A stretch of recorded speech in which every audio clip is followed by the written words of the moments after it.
Hey, it's Coach Rick Rose with Flip Mastery. Today we're going to talk a little bit about the purchase agreement or the offer.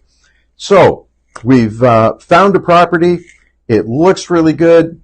It only requires us to do the things that we want to do. There's no structural issues. And now we're going to move on to, well, let's put in an offer. Let's buy a house. If you feel comfortable and you don't require any conditions in the offer, that's wonderful. Negotiations will be a lot better. You probably want to talk to your realtor and get an idea of not only the worth of the property, the state it's in right now, but also your ARV and how much it's going to be worth when you're finished. Those are two very, very important numbers.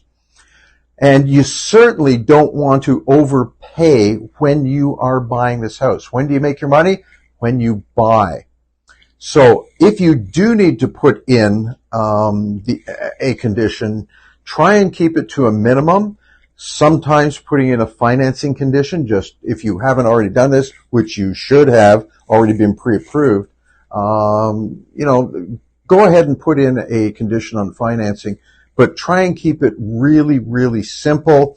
If you have a realtor, and you should have a realtor on your team, get some expertise and advice from him. And sometimes if it's a private deal not on the MLS, I will pay a realtor $1,000. People pay me $1,000 as a realtor just to do up the offer, just to make sure that all the I's are dotted and T's are crossed and everything is perfect. And realtors do this every day, all day long. So that's what I do. Remember, if you've got any questions, comments, if you need a little bit of help, feel free to give me a call or get in touch with me. Thanks a lot. That's it for today. Talk soon.